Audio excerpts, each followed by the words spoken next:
మనం ఇప్పుడు ఒక ప్రత్యేకమైన ప్రదేశంలో ఉన్నాం. సప్త నదుల సంగమం. ఎక్కడ ప్రపంచంలో ఎక్కడో సప్త నదుల సంగమం లేదు. అది మన యొక్క తెలుగు రాష్ట్రాలైనటువంటి ఆంధ్ర, తెలంగాణ రెండు రాష్ట్రాల మధ్య సరిహద్దులో ఉంది.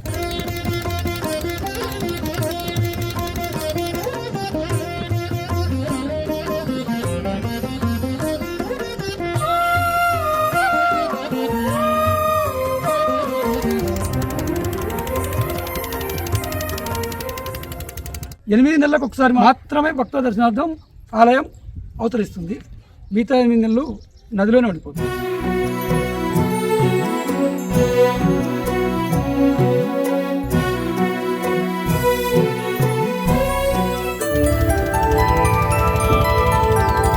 ధర్మరాజు వేప చెట్టు వృక్షంతో శివలింగాన్ని ప్రతిష్ఠించిండు.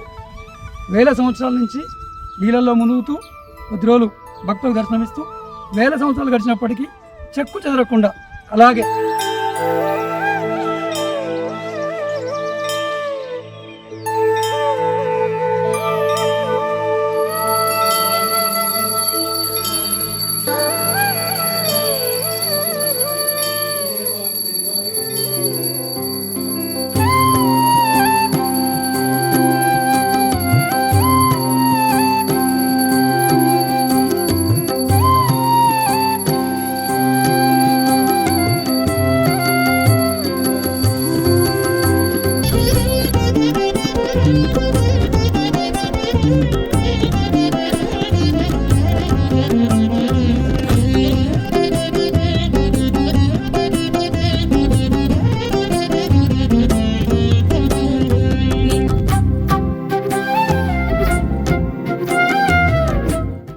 ముఖ్యంగా సప్తనది సంగమం అంటే 7 నదుల సంగమం.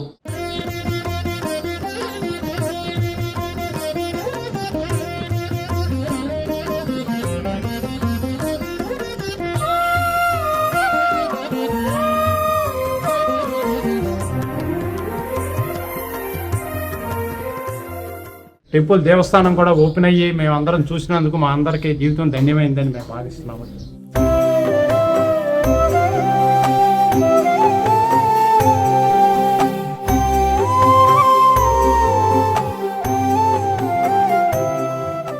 ఇక్కడ మాత్రం ధర్మరాజు వేప చెట్టు వృక్షంతో శివలింగాన్ని ప్రతిష్ఠించిండు. వేల సంవత్సరాల నుంచి నీళ్ళల్లో మునుగుతూ కొద్ది రోజులు భక్తులకు దర్శనమిస్తూ వేల సంవత్సరాలు గడిచినప్పటికీ చెక్కు చెదరకుండా అలాగే ప్రతిష్ఠించడం ఎలా ఉందో అలాగే ఉండి భక్తులకు దర్శనమిస్తుంది. మనం ఇప్పుడు అత్యంత పవిత్ర ప్రదేశంలో ఉన్నాం. కృష్ణానది గర్భంలో పరమశివుని చెంతన ఉన్నాం. పూజలు చేసే పూజారి గారు వారిని అడిగి స్వామి యొక్క విశేషాలు ఏంటి, ఆలయం యొక్క ప్రత్యేకత ఏంటి అన్ని వివరాలు తెలుసుకునే ప్రయత్నం చేద్దాం. నమస్తే అండి. నా పేరు తెలకపల్లి రఘురామ శర్మ.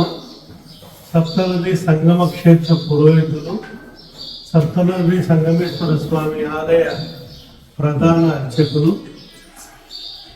ముఖ్యంగా సప్తనది సంగమం అంటే 7 నదుల సంగమం. కృష్ణావేణి, మలాపహారిణి, భీమరతి, ఈ 4 నదులు ఆల్మట్టి డ్యామ్ పైన మహాబలేశ్వరం దగ్గర నుంచి ప్రారంభమై పండరీపురం దగ్గర కొన్ని నదులు ప్రారంభమై 4 నదులు ఆల్మట్టి డ్యామ్, నారాయణపూర్, జూరాల, బీచ్పల్లి మీదుగా సంగమేశ్వరం చేరుకుంటాయి. ఇక్కడ తుంగభద్రా నది శృంగేరి దగ్గర ప్రారంభమై హంపి పుణ్యక్షేత్రము, మంత్రాలయము, అలంపురం చేరుకునేటప్పటికీ షన్నది సంగమం అవుతుంది. భవనాశిని నది అహోబిళంలో పుట్టి అది తూర్పున పుట్టి పడమరగా ప్రవహిస్తూ సంగమేశ్వరంలో తూర్పు నుంచి పడమరగా ప్రవహిస్తూ ఇక్కడ కలవడంతో సప్తనదుల సంగమం అయింది. సప్తనది సంగమం అనేది భారతదేశంలో ఎక్కడా లేదు. అలాగే పంచపాండవులు తమ అరణ్యవాసంలో ఈ ప్రాంతానికి వచ్చి వారితో పాటు ఉన్న కృష్ణ పరమాత్ముడు ఇక్కడ శివలింగాన్ని ప్రతిష్ఠించమని చెప్పడంతో ధర్మరాజుల వారు భీముణ్ణి కాశీకి వెళ్ళి శివలింగాలు తీసుకురమని చెప్పడంతో భీముడు కాశీకి వెళ్ళి శివలింగాలు తీసుకొచ్చే సమయానికి ముహూర్త సమయం ఆసన్నమవుతుందని వేప ముద్దును ప్రతిష్ఠిస్తారు. ద్వాపర యుగంలో ప్రతిష్ఠింపబడిన శివలింగమే ఈ సంగమేశ్వర స్వామి శివలింగం. భీముడు కాశీ నుంచి తెచ్చిన లింగాలు సిద్ధేశ్వరం, మల్లేశ్వరం, కపిలేశ్వరం, సోమేశ్వరం, సంగమేశ్వరం అని 5 క్షేత్రాలు అయ్యాయి. ఇక్కడ పంచపాండవులు వంటలు చేసుకున్న ప్రదేశము, ద్రౌపదీదేవి చీరారేసుకున్న ప్రదేశము, కృష్ణవేణి మాత విశ్వామిత్రుడికి వరమిచ్చిన ప్రదేశము, విశ్వామిత్రుడు తపస్సు చేసుకున్న ప్రదేశము, గాయత్రి అమ్మవారు ప్రత్యక్షమైన ప్రదేశము, అలాగే భరద్వాజ మహర్షి వచ్చిన ప్రదేశము, అలాగే ఇక్కడ శాండిల్య మహర్షి తపస్సు చేసుకొని సూర్యనారాయణ స్వామిని ప్రసన్నం చేసుకున్నాడు కాబట్టి దీనికి నివృత్తి భాస్కర క్షేత్రం అని పేరు వచ్చింది. స్కాంద పురాణంలో శ్రీశైల ఖండంలో సంగమేశ్వర స్వామి మహాత్యం గురించి 7 స్కందాలుగా వివరించబడింది. ఈ సంగమేశ్వర స్వామిని దర్శించుకున్న వాళ్లకు మరుజన్మ అనేది ఉండదు, ముక్తి కలుగుతుంది. ఈ క్షేత్రము 1981లో శ్రీశైలం జల విద్యుత్ ప్రాజెక్టులో నీటి ముంపుకు గురైంది. 2003 సంవత్సరం ఆలయం బయటపడి ప్రతి సంవత్సరం అమర్నాథ్, బద్రీనాథ్, కేదార్నాథ్లుగా ప్రకృతిలో లీనమై స్వామి దర్శనం ఇవ్వడం జరుగుతుంది. తిరిగి మళ్ళీ ఆలయము జూలై 3వ వారంలో 4వ వారంలో ఆలయం నీళ్లలో మునిగిపోవడం జరుగుతుంది. ఇంకోటి ఏమంటే ఏకాదశి ముందా ఏరు ముందా అని చెప్పి తొలి ఏకాదశికి ఆలయం మునిగిపోవడం జరుగుతుంది. ముఖ్యంగా ఇక్కడ ఏమంటే ఉగాది నుంచి స్వామివారి దర్శనం ఇవ్వడం జరుగుతుంది. ఒకసారి శివరాత్రి ముందు కానీ శివరాత్రి అయిన తర్వాత కానీ బయటపడడం జరుగుతుంది. కార్తీక మాసంలో అనేక మంది భక్తులు ఇక్కడికి వస్తారు. తర్వాత ఈ ఆలయం బయటపడిన తర్వాత సుదూర ప్రాంతాల నుంచి వచ్చి ఇక్కడ స్వామిని దర్శించుకోవడం జరుగుతుంది. అలాగే కృష్ణానది, గోదావరి నది, గంగా నది, దైవిక నదులు 3 ప్రవహిస్తూ ఎక్కడైతే ఉంటాయో అక్కడ ముక్తి కలుగుతుంది. కృష్ణానదీ తీరంలో ఉన్న ఈ సంగమేశ్వర క్షేత్రాన్ని అందరూ తప్పక దర్శించండి, తరించండి. అయితే ఈ అద్భుతమైనటువంటి ఆలయాన్ని ఈ భక్తులు తండోపతండాలో వివిధ ప్రాంతాల నుంచి వస్తున్నారు. ప్రస్తుతం హైదరాబాద్ నుంచి సీనియర్ సిటిజన్ అంతా వాళ్ళ బ్యాచ్ ఫ్రెండ్స్ అంతా కలిసేసి గ్రూప్గా సమూహంగా వచ్చారు. అయితే ఈ యొక్క భగవంతుని దర్శించుకున్నారు. వారి అనుభవం ఏంటో ఇప్పుడు వారిని అని తెలుసుకుంటారు. చెప్తాం. నమస్తే సార్. నమస్తే అండి. మేము హైదరాబాద్ కోకట్పల్లి హౌసింగ్ బోర్డ్ గోదా మెరిడియన్ నుంచి వచ్చామండి. మేమందరం సీనియర్ సిటిజన్ గ్రూప్ అండి. ఈ గ్రూపు ఒకరోజు టూర్ కింద వచ్చినాము. మాకు కోఆపరేట్ చేసిన వాళ్ళు వీళ్ళందరూ మంచిగా కోఆపరేట్ చేశారు. టెంపుల్ దేవస్థానం కూడా ఓపెన్ అయ్యి మేము అందరం చూసినందుకు మా అందరికీ జీవితం ధన్యమైందని మేము భావిస్తున్నాము. అయితే ఈ టెంపుల్ ప్రాశస్త్యం గురించి ఇంతమంది తెలుసా? చెప్పారా?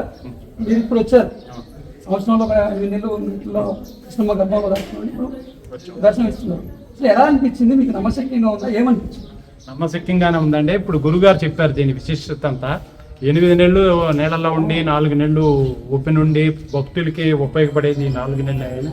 ఈవెన్ దో విగ్రహం చెక్కు చెదరకుండా అట్లాగుంది. దాని గురించి మేము చాలా సంతోషం. అయితే ఆ విగ్రహం శిల కాదు, వేపదారు. అయితే ఇన్ని వేల సంవత్సరాలు ఇచ్చింది కదా, అసలు ఏమనిపిస్తుంది? అది దేవుడి మహత్యమా ఏమిటా అనేది నేను సైంటిఫిక్గా టెక్నికల్గా నేను చెప్పలేనండి. పౌరాణికంగా చూసుకుంటే తప్పనిసరిగా దీన్ని మనం నమ్మాలి.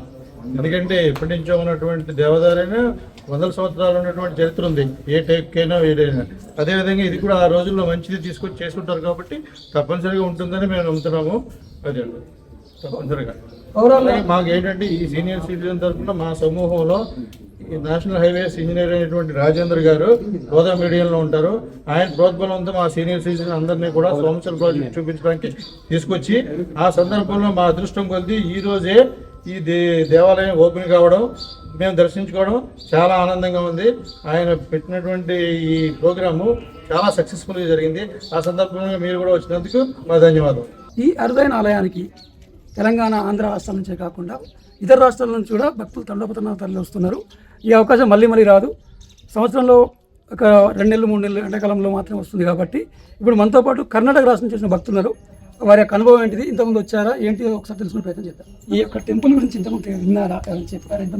దగ్గర వాళ్ళు వస్తే వాళ్ళు చెప్తే తెలిసింది. తర్వాత యూట్యూబ్లో సెర్చ్ చేసి దాని గురించి తెలుసుకుని వచ్చాము. ఎలా అనిపిస్తుంది మేడం ఈ టెంపుల్ ఒక 8 నెలలు అలా నీళ్ళల్లో ఉంది? వండర్ అనిపించిందండి. యాక్చువల్లీ చెప్పాలంటే నీటిలో మునిగిపోతే అంత నాచు పట్టేసి అలా ఉంటుంది కదా, కానీ అక్కడ స్మెల్ కానీ నాచు కానీ ఏమీ లేదు. కానీ లోపలికి వెళ్ళి దేవుడిని టచ్ చేసినప్పుడు ఆ ఫీలింగ్, ఆ వైబ్ వేరేగానే ఉంది. సో నాకైతే చాలా హ్యాపీ అనిపించింది. అంటే ఎక్కడ లేని విధంగా ఈ టెంపుల్లో వేపదారుతో వేప చెట్టు వద్దుతో శివలింగం అనేది చాలా ప్రత్యేకత ఇక్కడ. మీరు ఆ శివలింగం టచ్ చేసినప్పుడు ఎలా అనిపించింది? ఇన్ని వేల సంవత్సరాల నుంచి ఆ యొక్క చెట్టు శివలింగం గురించి చెప్పండి. చెట్టులాగా అనిపించలేదండి, యాక్చువల్లీ శిలలాగే అనిపించింది. అది పట్టుకున్నప్పుడు మాత్రం నాకు చాలా బాగుంది, హ్యాపీగా అనిపించింది. ఆ యొక్క అద్భుతమైన శివలింగాన్ని దర్శించుకోవడమే కాకుండా స్పర్శించుకొని వారి యొక్క అనుభూతికి లోనవుతున్నారు. మొత్తం మీద వచ్చిన ప్రతి ఒక్క భక్తులు చాలా ఆనందంతో ఇంటికి వెళ్ళి తిరుగుతున్నారు, సంభ్రమాచరణకు గురవుతున్నారు. ఈ యొక్క విశిష్టమైనటువంటి ఆలయాన్ని దర్శించుకోవడానికి కర్నూలు సిటీ నుంచి మెడికల్ స్టూడెంట్ వచ్చారు. వారి యొక్క అనుభవం ఏంటి, వాళ్ళు ఎలా ఫీల్ అవుతున్నారో అని తెలుసుకున్నారు. అండ్ ఇక్కడ ఈ గుడి అనేది 6 months వాటర్లో 6 months బయట ఉంటుంది అని చెప్పారు, అని చెప్పి చూసేదానికి వచ్చామండి.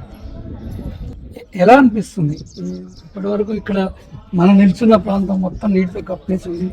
ఈ కృష్ణానది గర్భంలో శివాలయం దాచుకుని ఉండడం, తర్వాత భక్తుల కోసం సంవత్సరానికి 2-3 నెలలు ఇలా దర్శనం ఇవ్వడం, ఇంతటి మహత్ అద్భుత ఆలయం, ఇటువంటి శివలింగం దర్శనం మీకు ఎలా అనిపిస్తుంది?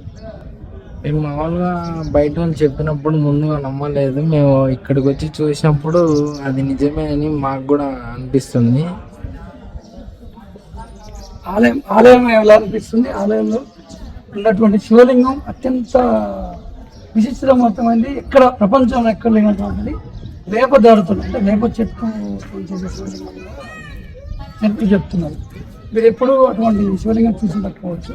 ఆ శివలింగాన్ని చూస్తే ఎలా అనిపించింది? అంటే అది నిజమే, అది ఫస్ట్ మేము చూసినప్పుడు నిజమా కాదా అనిపించింది. ఎట్లా అంటే ఒక వేప ముద్దతో తయారైన శివలింగము అలా నీటిలో ఉండడము అనేది ఫస్ట్ ఆశ్చర్యం. అంటే అంటే అలా నీళ్ళల్లో ఉండే మొద్దు తడిచిపోయి అలా వెళ్ళిపోద్ది కదా, కాకపోతే ఇక్కడ అలా ఉండడం అనేది విశిష్టతనే అండి. ఇక్కడ అయితే శివుడి యొక్క అనుగ్రహంతో దైవతో వేల సంవత్సరాల నుంచి వేపదారు శివలింగం అవుతాను అలా స్థిరంగా ఉంది, దర్శనమిస్తుంటారు. అంటే ఓవరాల్గా మీకు ఏమనిపించింది? మీరు మీతో మీ తోటి స్టూడెంట్స్ కానీ పేరెంట్స్ కానీ ఇంకా భక్తులు కానీ ఏం చెప్పాల్సుకున్నారు? అంటే ఇక్కడ మంచి వాతావరణం ఉంది, మంచిగా దేవుని దర్శనం చేసుకోవచ్చు. మన చుట్టుపక్కల చెప్పే వాళ్ళంతా ఇది నిజమే నమ్మొచ్చు ఇక్కడ వచ్చి మేము చూసిన దాన్ని బట్టి. అయితే ఓవరాల్గా మీకు చాలా మంచి అనిపించింది. ఈ మెడికల్ స్టూడెంట్స్ కూడా అందులో శివభక్తులందరూ ఈ యొక్క శివుని ఎప్పుడు దర్శించుకుందామని వెయిట్ చేస్తున్నారు. స్టూడెంట్స్ కూడా తీరిక సమయం చూసుకొని వచ్చేసి ఆ యొక్క రేర్గా దర్శనం లభించే శివుని దర్శించుకుని వెళ్తున్నారు. ఇది ఇక్కడి విశిష్టత. సంగమేశ్వరం నుంచి నాగేంద్ర చాచి.